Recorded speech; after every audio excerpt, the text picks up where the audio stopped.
Good afternoon, everyone. Welcome along to The Mirror on this Monday night. Yet again, here we are joined by our fabulous I'm a Celebrity columnist, Nicola McLean. Happy Monday. Happy Monday, guys. How are you? What a week it's been. I know. I'm honestly loving it. How about you? It sharp comes round, doesn't it? Lots to dissect from this week. It's been a pretty damp week for them in the jungle. What have you made of all this weather they've had? Oh my God, I feel so sorry for them. When I was in the jungle, it was the first week was the wettest weather they'd had in like 30 years. So I really sympathise with them because it makes it so much worse when you're freezing cold, damp, nothing's drying, you can't get anything clean. It's like, it really is miserable. So yeah, I'm feeling for them, but obviously it makes it better for us. It does, yeah. On the plus side, every cloud. And obviously we've seen our first campmate leave, Jane.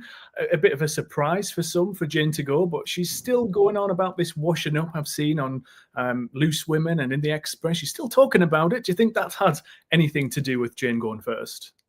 Yeah, definitely. I also think, in all fairness to Jane, the camp is strong this year. No one's, apart from Dean, and like Dean, Maura, GK and the Reverend, I don't think anyone's like massively like giving it lots of entertainment, but they're just a really lovely, solid bunch of just really good people. So I think it's really tricky, really hard to pick a winner.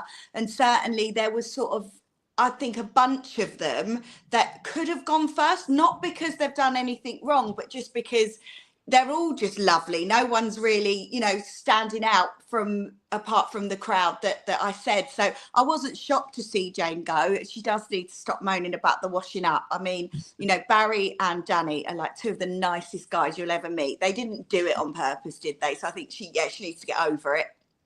Yeah, because it's a tough one when it's vote to save, because when it's vote to evict, just like Big Brother, the baddies are going to go first. But when it's vote to save, it tends to be the quiet ones that go first that people seem to forget about. But obviously, Dean was the second one out. He did all of those trials. He certainly gave us a good show. Why was he the second one to leave, do you think? I'm so shocked that Dean left. I think it's a real mistake, firstly. I think he was providing us with the entertainment. He was funny. He was definitely the one ruffling the feathers because he was super lazy. Melvin nicknamed him Houdini, which was hilarious because he did keep on disappearing, didn't he, rather than doing his chores. So I think that the public got that wrong. But again, like you say, if you're just not a fan's favourite or you haven't got the fan base, that is a really tricky one, the vote, the vote to win. It's a vote to win, isn't it, I think? So you'd like, from now, we're just voting who they want to win. So he just didn't get enough votes, clearly. And I think it's a shame for camp, I really do. Do you think he annoyed people at home with his screaming and shouting? Yeah, probably. He was definitely, the problem is as well, is that he's definitely the most out there one. He's the one that's, putting himself forward to, sort of quite, apart from Maura's probably the loudest one and, the one that's always up to the theatricals and the singing, which people don't always tend to like, the gold dress and, so he was the only person I think that people could have a love-hate or a Marmite effect. Not that I did. I thought it was fantastic, but he's the only one that could have ruffled feathers at home and in the camp. So I suppose that, that's probably why, but such a shame. It is. We had a nice interview with him as soon as he came out, and he said, the first thing he did was have a cup of tea and a chicken salad. I mean, I'd be craving like a Greg's or, Sunday's dinner or something when I first come out. What's it like when you first come out, Nicola, if you remember back? Were you craving anything specific when you came out?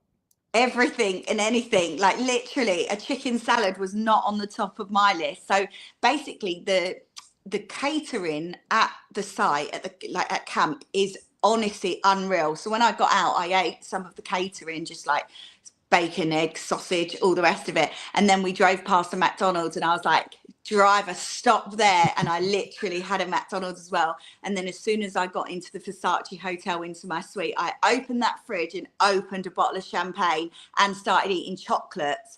And I don't even eat chocolate. I do love champagne, but I don't even eat chocolate, but literally just whatever I could get in my mouth. And that sounds bad.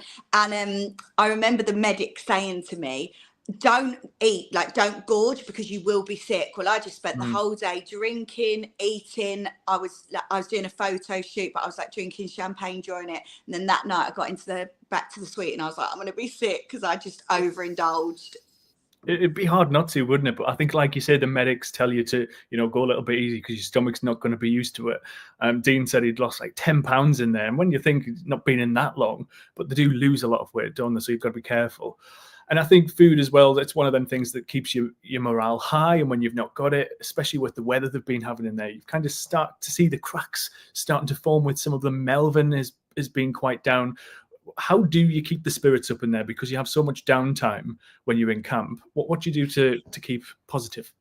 I mean, I think that's your campmates are there to pick you up when you're having a down day. And we've seen that perfectly with Oti, didn't we, in Barry? I mean, it was just so lovely. Oti and Melvin could be like real friends for life. I mean, you always say, oh, we'll all keep in touch. We'll have WhatsApp groups to do this and do that. It's not realistic that you all keep in contact, but I really do think they seem like they have formed a really, really strong bond. And that was lovely. So yeah, just that, the singing, the dancing, all of that would keep your morale up when you're in there. I don't think I'd want to be woken up to Dean singing, but during the day and stuff, you've got to find little games to do.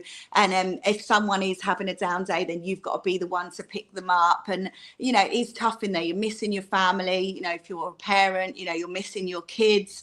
It'd be the first time probably that you've ever gone with no contact with people. So it is super hard in there and you do get down, especially with the weather. And Melvin had literally worked his socks off. He was probably exhausted. Then he wasn't sleeping because of the rain. And I think he was literally on the brink of walking. And if it wasn't for his friendships, I think he'd have gone. Yeah, and you did see that actually when he was doing the water, and he was maybe the first to go a little bit with that. Did you stay in touch with anyone, Nicola? You mentioned there you did keep some friends, but you don't stay in touch with everyone. Do you still speak to anyone from your year?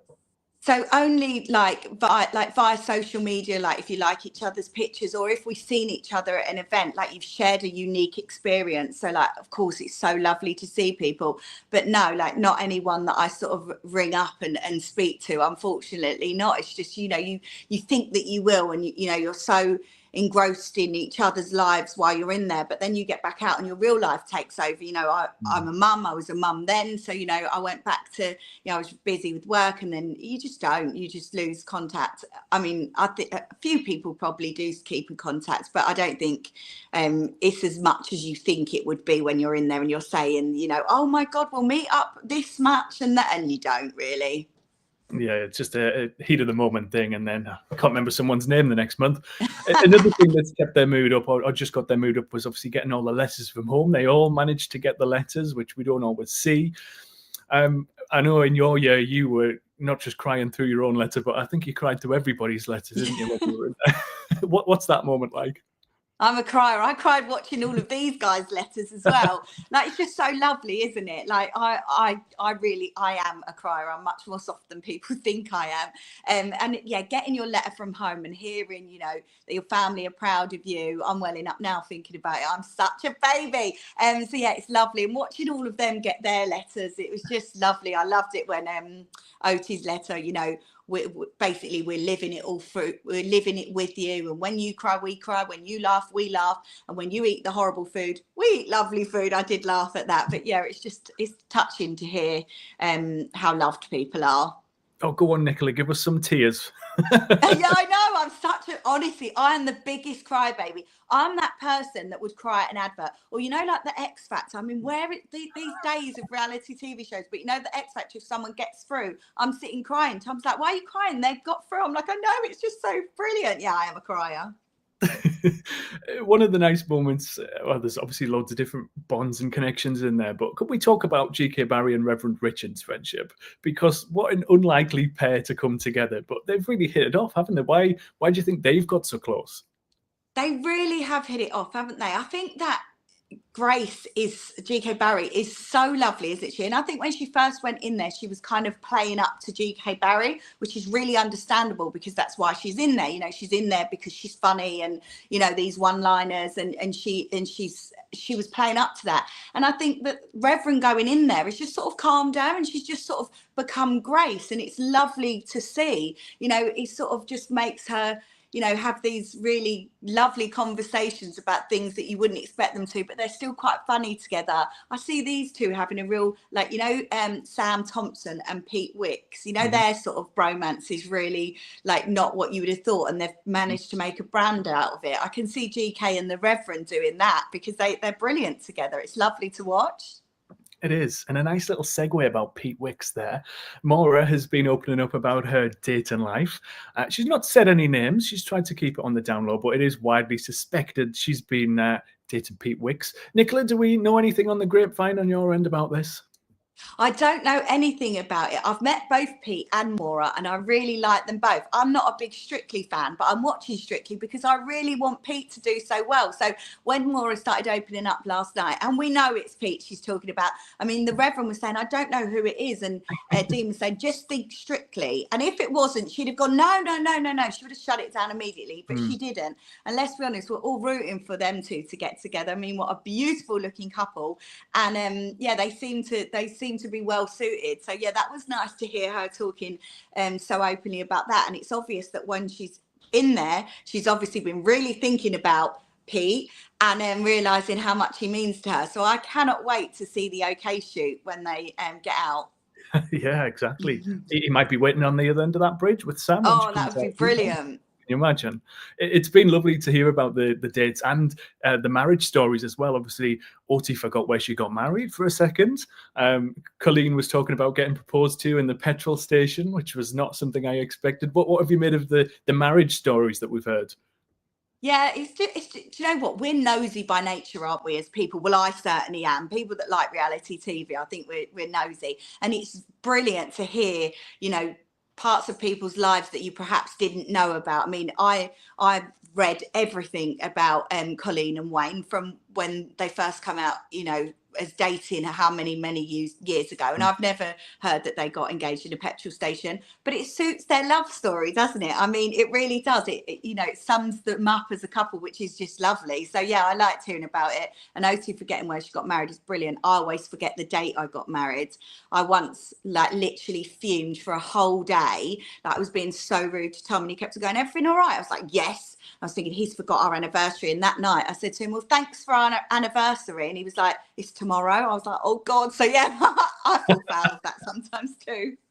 But can you remember where you got proposed to, Nicola? Just yeah, Tom took me back to the restaurant that we went to on our first date and did it there. So that was lovely.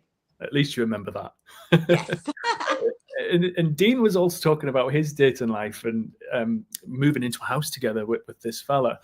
But I'm sure it was only a couple of weeks ago he was talking about how great single life was. I'm sure he was telling Alan about that. Why do you think his story changed from, you know, I'm single, it's great, and then talking about moving in with this fella? I mean, what a segue.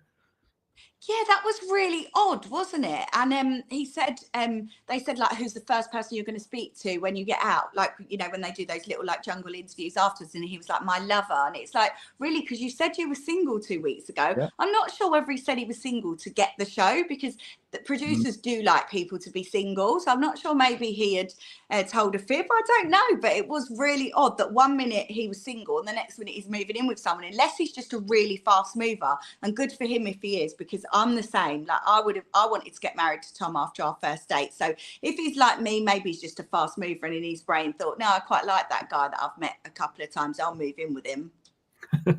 It was as well, I think it was Alan's brother when he landed in Australia to go out when all the family went out.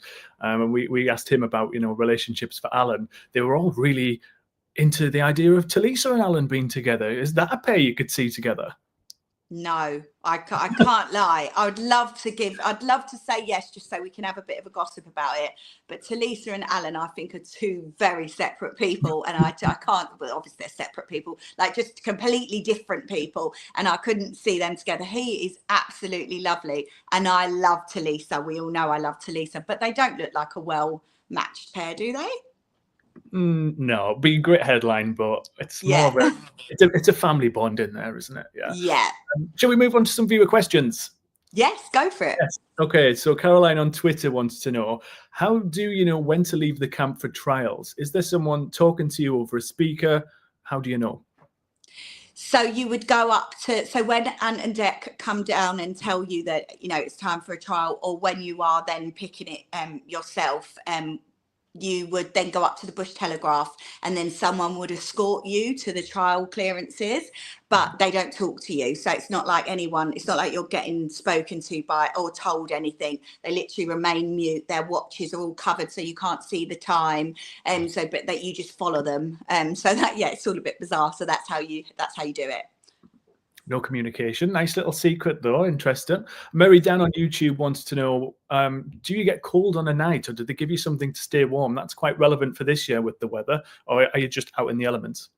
No, so you're given your sleeping bag and like a modesty smock to be able to get changed in, and then your kit. So, you know, the clothes that you wear, you're allowed to bring in a couple of bikinis or swimsuit and a couple of like changes of underwear, and then whatever they've given you, that is what you have to use to keep warm, which is really tricky with this rain, because when things are wet, you're not dry, you know, you're not when things are wet, you're not dry. I keep on stating the obvious tonight, guys, don't I? When things are wet, you're colder. So yes, it's miserable.